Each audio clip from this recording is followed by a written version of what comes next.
Okay, I'm live, honey. Hello, good morning. It's a Monday, November 24th. Oh, I forgot to change the thing. Hold on just a sec. Ugh, gotta get ready here. Boy, I'm falling behind. Okay.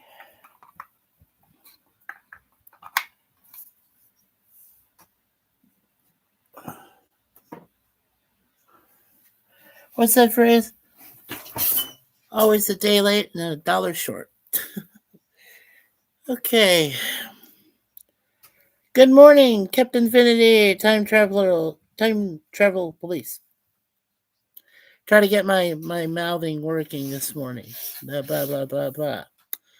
Okay. Let me take a little swig on my no sugar Coca-Cola. There we go. That works. Okay. Alrighty, so we are here for another session of Lunchtime Live. This is number 17, and today, of course, this morning we're covering still season 3 of Get Smart TOS, and we are looking at episodes 17 and 18 of each. This will be my only webcam this week, and because it's American Thanksgiving is coming up. My dad's birthday is coming up. My uncle before him on Wednesday, and then on Friday, the day after, down there anyway. Well, Friday, Suzanne and I we have plans. We have our date night. We go out, we have a nice brunch, and then we go to a good movie. So that's coming up this week. So just don't plan on doing a lot of stuff this week. Let's see what else is going on. There will be a 1v1 interview, myself, hopefully along with Larry, and we'll be interviewing one more time this year. Our best friend Jay, brother Jay, who is Louisiana. His wife was actually brought to the hospital again last night, so prayers up, please. Apparently she collapsed again, and Jay had to rush her, had to get an ambulance and had to rush her to the hospital. So hopefully they're okay. Oh, okay, Jay Sci-Fi is back online for your information. Thank you, Finity. Thank you for letting me know. Yeah, I didn't know what happened to him. I tried to reach him myself, and I think Jim's Landscape tried too, but we didn't know what happened to him. I'm glad he's back though. Thank you, sir. Appreciate that. Okay, so let's go ahead and get to it. Let's clear that first. Okay. And we'll get to the IMDb background information. Okay. Yeah, now we're almost done with TOS. We only have a few more episodes left, and then the rest of it is all Get Smart, at least through till next year. So, let's see. All right, so let's look at Get Smart here first. And like I said, we're into season 3, so hey, get off me. Damn bed bugs, they're so nasty. Okay.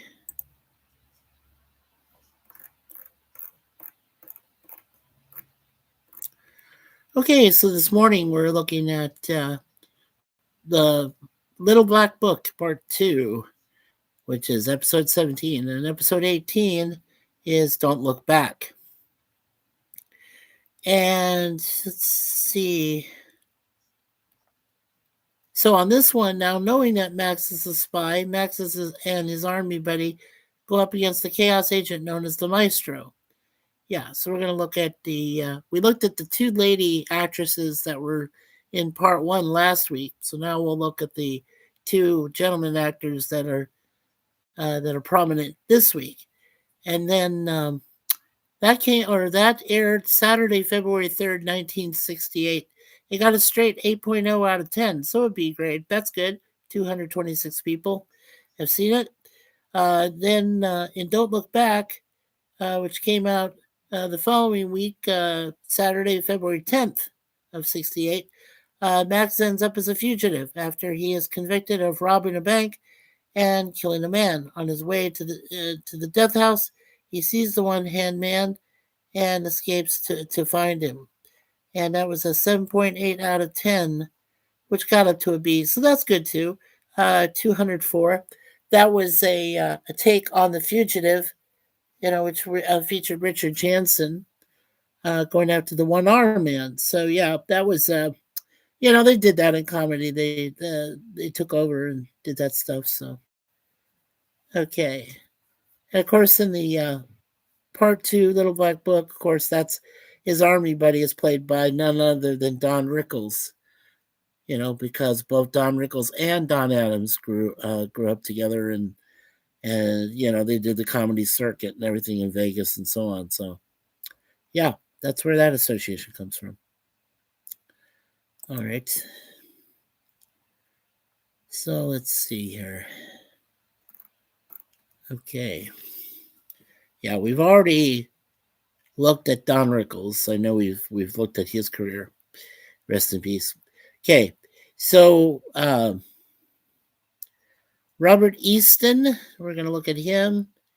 And we already looked at Joey Foreman, who plays an attorney, but he also is the Chinese detective Who.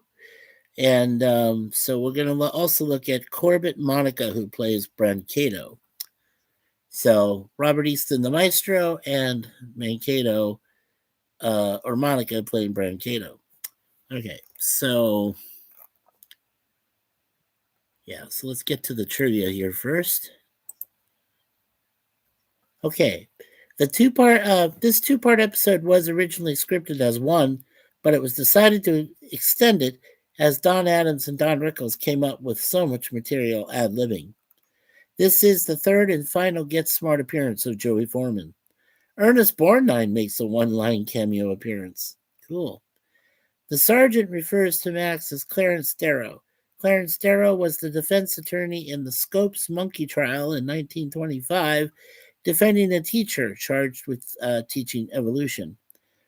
And Ernest Borgnine and Don Rickles last appeared on stage together in a production of The Odd Couple in Broadway there.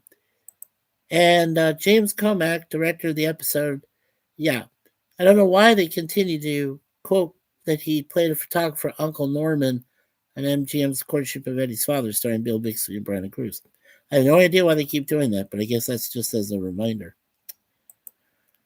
Okay, in Goofs, we have a continuity goof. When Max and Sid are trying to figure out, Sid, played by Rickles, are trying to figure out what the button, the bottom, wow, what the button on Max's chest of drawers does, the window shade outline figure is already in position before they push the button. Okay, and there's a revealing mistake. The maestro put a silencer on the cannon, yet it still made a loud sound when it fired. And in the plot hole department, since the room is completely soundproof, the cannon does not need a silencer. There you go. Okay, so I didn't see anything in the soundtracks. And let's see here. We already know. Yep, filming done at Paramount. There we go. Okay. All right, so let's look then first at Robert Easton, who plays the maestro. Okay, we did lose Robert Easton back in 2011. Not only did he act, but he also was a writer, and he worked on additional crew. And he worked on, filmed in Super Marionation 2014. He actually showed some earlier stuff where he worked with Jerry Anderson, doing Thunderbirds and all that stuff. So very cool. He was born on November 23rd, 1930 in Milwaukee, Wisconsin. And he was an actor-writer known for Star Trek VI, The Undiscovered Country in 91, Working Girl in 88, and The Giant Spider Invasion in 1975. He was married to June Bettine Grimstead. He died on 16th December 2011 in Toluca Lake, Los Angeles. He was 81 years old. Okay. In Star Trek VI, The Undiscovered Country, he was dressed up as a Klingon judge in 91. In 75, in the giant spider invasion, his character role there was Kester. In The Working Girl, that was the one with Harrison Ford and Melanie Griffith, and of course Sigourney Weaver. He played Armbruster in that one in 88. And in Johnny Got His Gun in 1971, he was the third Doctor in that one. And according to the background information here provided by IMDb, the last film or TV series he worked on, The Ones, he played Don's Guru in 2017 as a posthumous appearance. And before that, in 2011, the year he died, he was in a horror film called Horrorween. Yeah, weird, as a neighbor. So, cool. All right, so that was Robert Easton. All right, so rest in peace. All right, so let's take a look at, we looked at Joey, so we'll look at Corbett Monica, okay? All right, Corbett Monica died in 1998. He was not only an actor, but he worked on soundtracks as well. He was born June 1st, 1930 in St. Louis, Missouri. He was known for Broadway Danny Rose in 1984, The Joey Bishop Show way back in 1961, and The Grasshopper in 1970. He was married once to Helen Stover. He died on July 22nd, 1998 in North Miami, Florida. He was 68 years old. In Broadway Danny Rose, he appeared as himself, Corbett Monica, in 1984. In The Grasshopper in 70, he played Danny Raymond. In the Joey Bishop Show TV series, he played two characters, either Larry Corbett or Johnny Edwards, from 62 to 65, and he was in 73 episodes of that. And then, of course, he's known for this episode, part 2 here in Get Smart. Okay, and Broadway Danny Rose was his last appearance. Okay. But he also did Love American Style for 2 episodes. Well, that's cool. He played Eddie Claypool in that from 70 to 72. Boy, that goes way back. In season 1, it was called Love and the Other Guy and Love and Grandma. That was season 1, episode 22. He was in Love and the Other Guy as Eddie Claypool. Then he came back in a segment called Love and the Instant Father. And other things were Love and the Alibi, Love and the Lovely Evening. And that was from season 3, episode 21. Cool. Right. So, and then that was Corbett Monica. Rest in peace. Yeah. Okay. And now we'll go ahead and take a look at the next episode, which is Don't Look Back. Yeah. It's good to see you there, Captain. It's good to see you. Thank you for letting me know he came back on J Sci-Fi Nation. Very cool. Appreciate that, my friend. And we got the like. Thank you so much. All right, so let's go ahead and take a look.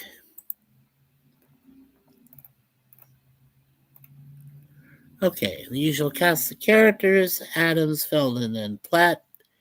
We're going to look at Bruce Gordon, who plays Gronsky. And then we're going to look at Alan Jaffe, who plays the one-handed man in this episode. All right, cool. Right now we'll look at trivia. Oh, almost forgot. This episode was directed by Don Adams. The writers were Phil Leslie and Norman Paul. And in the previous episode, the director was James Comack. The writers were Jack Hanrahan and Phil Hahn. Yeah, I almost forgot to read those. Sorry about that, folks. Alrighty. But I caught up. Okay, So now we'll take a look here at Don't Look Back. Okay. The attorney that was unavailable to defend Max because he was defending the Boston Strangler was named Yarmy. Yarmy is Don Adams' real last name. Y-A-R-M-Y. Okay. The comic book, being read by the desk clerk, Milton Berle, in the Main Street Hotel, is Tales of the Unexpected, number 104. That was from December 1967 to January 1968, published by DC Comics. The defense and prosecution attorneys are named Hanrahan and Hahn, and they were the writing team for Get Smart. And this episode is a nod to The Fugitive, the one-armed man. And production obviously couldn't be bothered hiring another extra, as Robert Carvelis Larrabee appears in a fake mustache and glasses as one of the jury members. That's funny. Okay, let's take a look at the goofs. All right, then there is a couple of continuity goofs. And let's see here. And the first one is the comic book being read by the desk clerk in the Main Street Hotel switches pages from one shot to the next. And the outside shot of the bank's entrance and the exit is the same location used in a previous episode, Maxwell Smart Private Eye, as the exit and entrance to the Washington airport. In a later episode, Max also can't get his motorbike to start out the front of the same building and doors just before an MP is thrown from a car after kidnapping a prime minister, where the same entrance exit was a hotel. Okay, in the factual error department, the Washington, D.C. cop is heading for Baltimore, Maryland, and says to have two men meet him at the airport. Baltimore is 41 miles from D.C. Even if there was a flight route between them, it would be faster to drive the distance. And then there's a revealing mistake. When Max is hiding in the police car after the trial, the framing of the shot is set too low. You can clearly see that the car has no dashboard and the steering wheel is just mounted on a stand. Okay, cool. Alrighty. And let's see here. Yeah, we have to go in a certain way to pull up stuff, so. All right, there we are at Paramount Studios. All right, so now we'll look at the cast and crew. Okay, so first of all, we'll take a look at Bruce Gordon. And Bruce Gordon, we did lose him, unfortunately, in 2011. He appeared in an episode with Lucy called, on the Lucy Show, called Lucy and the Ex-Con from 1969.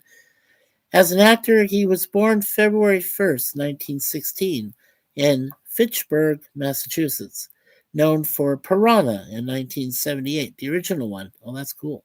Time Rider, The Adventure of Lyle Swan in 1982, and Tower of London in 1962.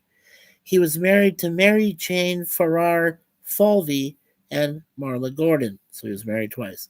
He died on January 20th, 2011, in Santa Fe, New Mexico. He was 94 years old. Wow. So in Piranha, in 1978, he played Colonel Waxman. In 62, in the Tower of London, he was the Earl of Buckingham. In 1982, he was Earl in Time Rider, The Adventure of Lyle Swan. And in 1958, going back in the Wayback Machine, he plays Granby in a movie called The Buccaneer. And according to the background, the last thing he did work on after Time Rider was Simon and Simon in 1984, the TV series. He played Dillinger number 1 in an episode titled The Dillinger Print, Season 3, Episode 21. Nice. Oh, and it says here he also played in the Fall Guy TV series with Lee Majors. He played Tony the Grocer in 1982 in one episode called Charlie. Season 1, Episode 19. Okay, cool. All right, so rest in peace, and that was Bruce Gordon. All right, now we'll look at Alan Jaffe. All right, and Alan Jaffe, the actor, was born 1928. We did lose him in 1989. He was born in Chicago, Illinois, and he's known for Papillon in 1973, Circle of Fear in 72, and The Outer Limits in 1963. He was married to Jerry K. Decker, and he died March 18th, 1989, in Woodland Hills, Los Angeles. He was 60 years old. All right, in Papillon, he was the character of Turnkey in that in 73. In a TV series called The Circle of Fear, he played the Hunchback, and that was season 1, episode 19, called Graveyard Shift. Then in The Outer Limits, he was the enemy in that TV series from 1964, and it was simply called Soldier, season 2, episode 1. And then in The Man from U.N.C.L.E., he actually appeared in 2 episodes. In season 1, he was uncredited as an Indian, it says. Season 1, episode 7, it was called the Gyoko Piano Affair. I think I probably pronounced that wrong. Let's see here. The Gyoko Piano Affair, okay. And then in season 2, he was Vincent. Season 2, episode 19, in a episode called The Waverly Ring Affair. Okay, cool. From 66. All right, and according to the background, the last thing he did work on was a movie called Nicole, where he was a lover in that. So that is the last one. All right. Yeah, that was from 76. Okay. Alan Jaffe.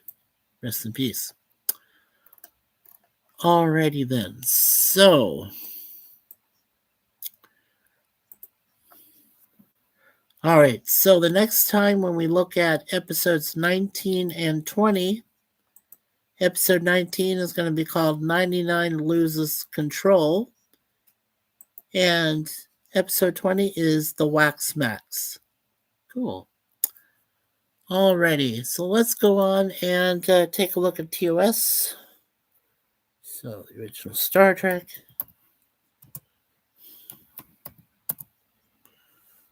Here we go. Okay, let's see how many more episodes we have left. All right, so we're looking at 17, 18 from this one. So after we do our 2 today, there's a total of 24 episodes. So we, let's see. Yeah, so we have 3 more days to finish TOS. So, yeah, so we'll do 2 of them next week. Like I said, this is the only one we're doing this week. So, we have a lot going on. So we'll do 2 next week, and then the following week, 1 last one. Then we'll be done with TOS. So what I'm going to do is hold off on Get Smart, and I'm just going to finish up on TOS. I've got, let's see, 1, 2, 3 more times to finish that, 3 more days. So I'm doing 2 episodes. So that's cool. All right, so we're looking at That Which Survives, Season 3, Episode 17. After the Enterprise landing party beams down to investigate a geologically interesting planet, their ship is hurled across the galaxy. Kirk and company find a deserted outpost guarded by the deadly image of a beautiful woman. And that came out Friday, January 24th, 1969. That only got a 6.5 out of 10 from over 3,300 people. So pretty close to a C. I'd have to go ahead and give it a C myself. Then on episode 18, The Lights of Zatar, which came out the following Friday, January 31st of 1969. On its air date, a mysterious twinkling mass of sapient energy ravages an important archive and Scotty's new girlfriend may be linked to it. Miramani or Mira. 6.2 out of 10 from over 3,300. So that was a very low C.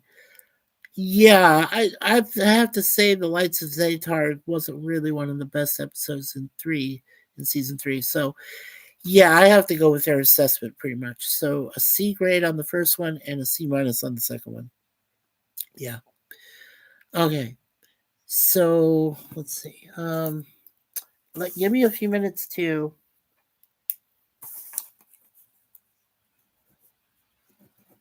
let me write down where I'm going to start with Get Smart when we get back to it. GS at let's see, episode 19 when we get back to it next time. Just going to mark that down. That's there. Okay. And then when I'm done today, I'll just start marking down all my 3 days of TOS that I'm going to finish. So, yeah. So we're almost done. Okay, so That Which Survives. And before we do, let's see. Anybody back yet? Nope? Okay. So just the captain this morning. Alrighty. No worries. Okay. Okay, so That Which Survives was directed by Herb Wallerstein. The writers were John Meredith Lucas, D.C. Fontana, and Arthur H. Singer. And, of course, the usual cast of characters. All right, so we are going to look at Lee Merriweather, who played Lucira. And we're going to look at Arthur Botanidis, who played Diamato. Cool. All right, so we'll look at those two. Now remember, as I said, I'm only looking at the first bits of information from trivia, which are important. And then I'm also skipping the goofs, skipping the quotes, and I'm just going to see what the air dates of it were at Paramount. So, or if there's any crazy credits, I will take a look at those. And of course, we all know where the soundtrack came from, so I don't think I need to repeat that anymore. Okay, so let's get to trivia here. All right, the center section of Diamato's tricorder differs substantially from the standard Starfleet model. Instead of tape disc and a moire pattern, it features an intermittently glowing white panel and what appears to be a tubular sensor. In deference to Diamato's specialty, some prop-conscious fans have dubbed this a geological tricorder. This is the second and final appearance of Dr. M. Benga. And in this episode, it is revealed there are at least 3 doctors assigned to the USS Enterprise. Chief Medical Officer Dr. Leonard McCoy, Dr. M. Benga, who was also featured in A Private Little War in 1968, and Dr. Sanchez. This is his only appearance. A new access tube was created for this episode to show where the matter-antimatter reaction chamber was. And Lieutenant Radha is both the first explicitly Hindu character, shown by the bright red dot on her forehead, known as a bindi, and the first Enterprise helmswoman to appear in Star Trek. Very cool. Alrighty. And a couple of spoilers. This is the last episode of... Whoops. Hello. Stop. Okay. This is the last episode of TOS in which Enterprise crew members Wyatt, Diamato, and Watkins die on screen or close to it. However, in Requiem for Methuselah in 1969, Kirk will report in his opening log that 3 crew members had died of Virgilian fever. Normally, characters are perfectly still when being energized. When Lucira appears in the transporter room while the landing party beams out, Kirk is able to look up and see her kill the transporter chief, and McCoy's facial expression is also slightly different. After Diamato dies, Kirk uses his phaser to dig a grave for him. This is only the second time on Star Trek where a crewman is buried by the landing party on a planet. the first occurring in the Galileo 7 episode in 1967. Usually, dead crewmen are returned to the ship. A similar burial will be shown in Star Trek Generations in 1994.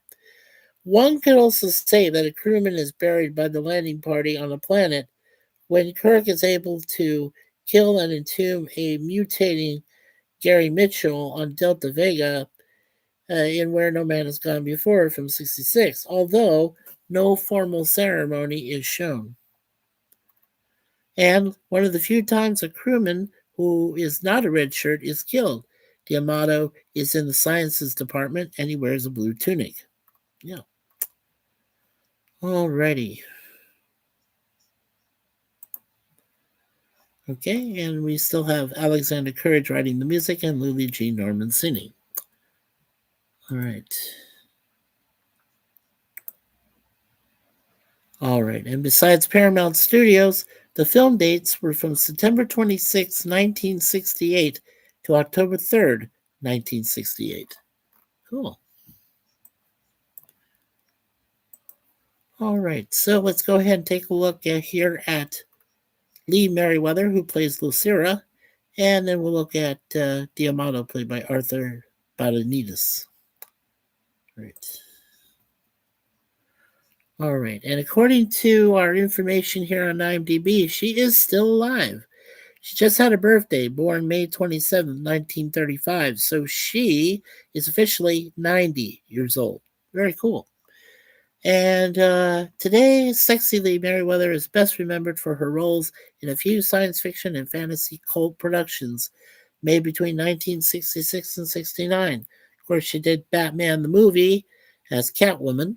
Of course, she did Star Trek, and she was in The Time Tunnel in 66 and Land of the Giants in 1968. And firstly, Batman the movie, in which she played both evil Catwoman and not so evil Kitka. Right, in that one.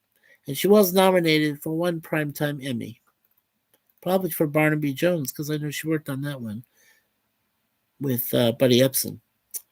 Let's see. And yeah, as I said, in Batman the movie, she was Catwoman and also Kitka. In Barnaby Jones, she appeared in 178 episodes as Barnaby's daughter or niece or nephew, probably daughter, Betty Jones. From 1973 to 1980. In 2006, she was in The Ultimate Gift as Miss Hastings. And in 1988 to 1991, the Munsters Today TV series, she played Lily Munster for 73 episodes. Wow. All right. And we'll just mention the one thing that's upcoming. She is in a TV series called True Confessions, but it's already been released. And the episode is called He's So Young from 1985. I think that was the last thing that was already out, apparently. Looks like here, 2019, she was in a movie called Love and Debt, where she plays Mrs. Markson. Cool. So that is Lee Merriweather. She is still with us. That's great. Okay. All right. And unfortunately, we did lose Arthur Badanides in 2000. He also worked on soundtrack as well as in acting. He was a stocky general purpose actor, a prolific face on the small screen during the 1960s and 1970s. Badanides got into acting after performing stand up routines in front of fellow GIs in Europe during World War II. His training in dramatic art at the Actors Lab in Los Angeles was followed by extensive stage experience. He was more recently noted as Dr. Kirkland in 4 installments of the popular Police Squad. He was born April 9th, 1923. He died January 10th, 2000. He was 76. Okay, yes, and he was Mr. Kirkland on 4 of the Police Academy films. That was Police Academy. So in 19 1985, he first appeared as Old Man Kirkland in Police Academy 2, their first assignment. In 1986, he was in Police Academy 3, Back in Training. He was Mr. Kirkland in 1987 in Police Academy 4, Citizens on Patrol. And finally, he did his last role as Kirkland in 89 on Police Academy 6, City Under Siege. Cool. And that was his last role so far. So that was it. So that was his final role before he died. Okay. Wow. So rest in peace, Arthur. Alrighty. Okay, then, so let's get to our final episode for this morning that we'll review, called The Lights of Zatar. And this one was directed by Herbert Kenwith. The writers were Jeremy Tarcher, Sherry Lewis, who did Lamb Chop, yep, and Arthur H. Singer. And let's see. One of the lower rated episodes. Usual characters there.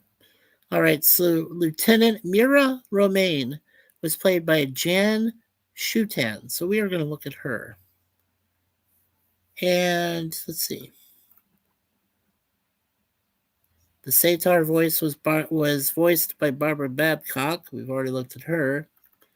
Okay, so we only have to look at Mira Romaine, played by Jan Shutan. Very cool. All right, so let's look at the trivia. All right. Sherry Lewis decided to write the romantic angle centering on Scotty as a way to deviate from the formula of Kirk always getting the romantic interest. This is the third show where Scotty actively pursues a specific woman. In season 2, he wooed Kara in Wolf in the Fold and Carolyn Palamas in Who Mourns for Adonai. This show was co-written by Sherry Lewis and her husband, Jeremy Tarcher. Lewis also lobbied to be cast in the guest role of Lieutenant Romaine, but was denied the part. Lewis was a ventriloquist best known for characters such as Lamb Chop, Charlie Horse, and Hush Puppy. The glass-covered portal of the medical decompression chamber is a reuse of a suspended animation pod from Space Seed in 1967. This is the final episode in which we will see a Tellarite and an Andorian in TOS. And the overhead zoom shot of the bridge in the teaser was not shot for this episode. It apparently was filmed for, but not used in, the Galileo 7 episode in 67. Lieutenant Hadley, rather than Mr. Chekhov, is at the navigator's station in the shot. It is noticeable that he is wearing lieutenant stripes in the shot. The crew is also noticeably wearing the velour uniforms seen in season 1 and 2, not the nylon variety that replaced them in season 3. Okay, there is one spoiler. At approximately the 39-minute mark, Kirk says he's captain of the Spaceship Enterprise, not the Starship Enterprise, as it's usually called. Wow. Okay, so no goofs, no quotes, no crazy credits, okay. So there's the soundtrack, and of course Alexander Courage and Gene Norman, Lily Gene Norman. And let's see. The filming dates there on stage 31 and 32 of Paramount was done November 5th, 1968 to November 12th, 1968. Alrighty. Okay, so let's look at Jan Shutan. And you know what? Since I haven't really discussed Sherry Lewis, so I'm going to go ahead and we'll look at her first, the writer. See when she passed. Okay, Miss Sherry Lewis did pass away on August 2nd, 1998. She was only 64 years old, and she was born in New York City on January 17th, 1934. So, like we said, not only was she a writer, but an actress and a producer. And she's known for Lamb Chop's Play Along in 1992 was her last appearance, The Charlie Horse Music Pizza in 1998 posthumously, and Star Trek in 66. She was married to Jeremy Torcher. She did win one Primetime Emmy, and Stanley Harry Lipschitz was the last person that she was married to, Lewis. She passed away in Los Angeles there in 1998, August 2nd. Okay. So she worked on 5 episodes of the TV series Lamb Chops Play Along. And of course, like we said, she wrote this one episode for Star Trek. She did appear as Janet Jared in an episode from The Man from U.N.C.L.E., Season 3, Episode 10, called The Off-Broadway Affair. Nice. And it says here she appeared for 5 episodes from 98 to 99 as Charlie Horse Music Pizza. Yeah. So she appeared in that final thing before she passed away. Yeah, Charlie Horse Music Pizza. And her final episode came from Season 2, Goodbye, Hello, Season 2, Episode 3. And, of course, she did her three last puppets, Hush Puppy, Charlie Horse, and, of course, Lamb Chop. So rest in peace there, Sherry Lewis. And like we said, she did win one Primetime Emmy for her work as Lamb Chop's puppeteer. So very cool. All right, now we'll look at Jan Shutan. Yeah, I always like to do at least 2 people because I think it's pretty good, pretty cool. All right, so Jan Shutan, we did lose her in 2021. Aw, as an actress, only 4 years ago. She was in a movie called Dracula's Dog in 1977. Wow. Okay, Jan Shutan is best remembered as Lieutenant Mira Romaine, an officer on the Starship Enterprise whose mind is invaded by non-corporeal life forms in The Lights of Zatar in 1969. Aside from this iconic role, her face might also be familiar for her many TV commercials. She started with ads for Tarrington cigarettes and went on to promote, in her own words, anything from cars to soap suds, earning her up to $10,000 per gig.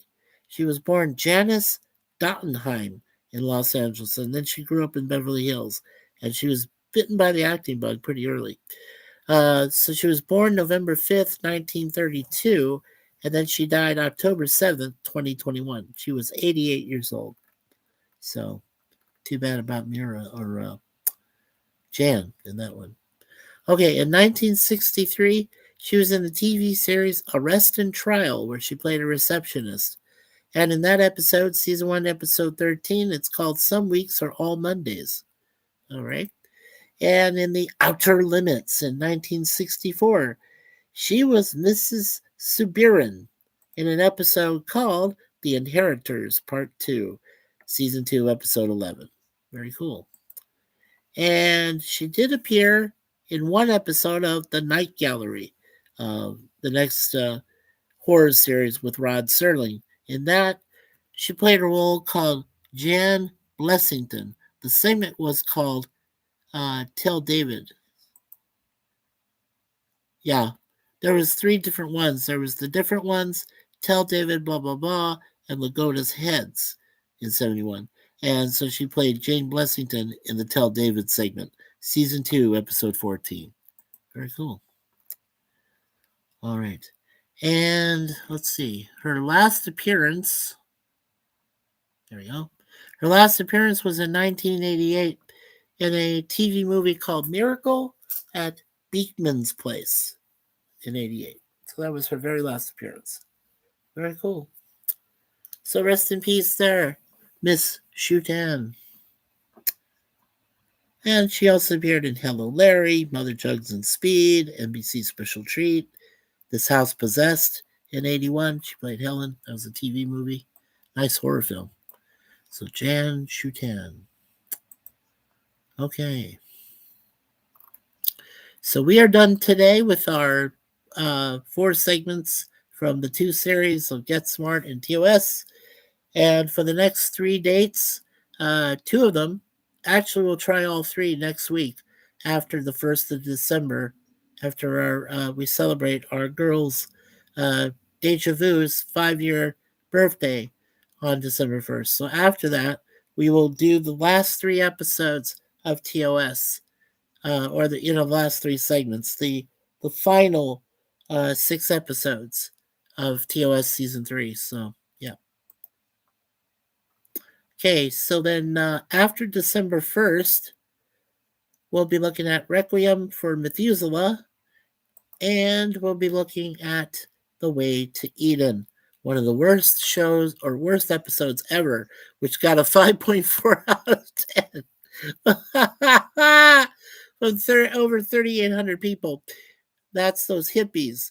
I gotta tell you, I'm going to give it probably my very first and only low grade, which is going to be a D plus. So, yeah, there you go. So look forward to that for our next time. All right, cool. There we go. All right, so we did have one visitor today, this morning, and that was Captain Infinity Time Travel Police, and his Time Travel Police comic book, which is nonfiction, but it is going to be about fictional time travel, is coming soon. So please, please, if you get a chance, buy a book there from Captain Infinity. And please go to his website if you get a chance to subscribe, and hit the like button for us today, this morning, if you want to. And don't forget to share this with your friends and family. And also, don't forget, when you hit the subscribe button, make sure that you put down that all notifications bell, that one right there. And that way, that'll remind you of any future content, such as podcast, these live webcams that we do, and any live streams that we do. And the next live stream will be done on December 5th at 5 p.m. Eastern.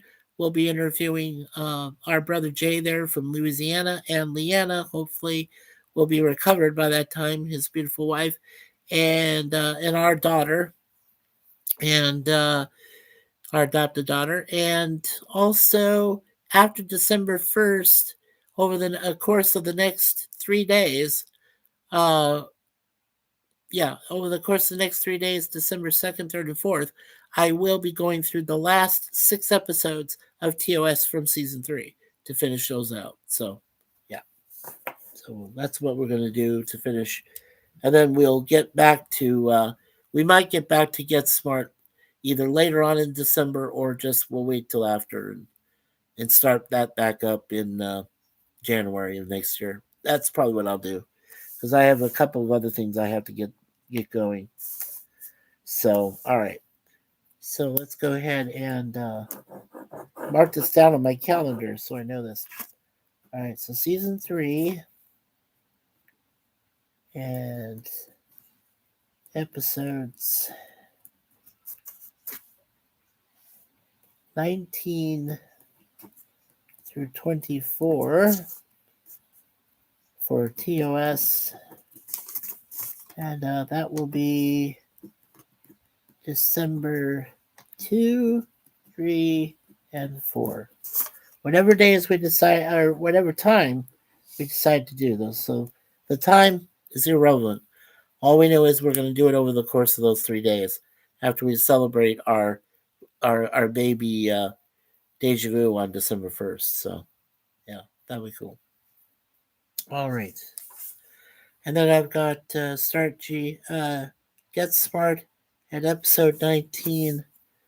And I'll write that down in my thing here. In the new year, I'll put 1/1/26. There we go. So at least I know that for myself. All right, so let's go ahead and put this away. And there we go. So we're all set there. And I'm going to go ahead and take my glasses off for a few minutes. All right, let's grab a drink. So again, Captain Infinity, Time Travel Police, thank you so much, sir, for coming in this morning. Appreciate that. Also, thank you, my beautiful wife, for watching the chat this morning. Okay. All right. So I think we're pretty much caught up. As I said, I'm going to finish out with the last 6 episodes of Star Trek over the course of 3 days. Excuse me for that.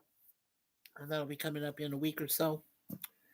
And then we'll continue with Get Smart probably in the new year, as I said. We might do a few episodes to catch up, to finish out season 3, for the till the end of this year, and then we'll go on in January, start with season 4. But I think we're just going to go ahead and do that to finish out season 3, starting further ahead in January, because we'll probably be going out a lot, Suzanne and I, in December. So, plus we do want to get a chance to see our friends, Lisa, Travel with Lisa MH, and her new boyfriend Adam. We want to try to get to see them before she, flies off back to England. So, yeah, she's leaving on December 20th, she said. So we're going to try to get to see her before that.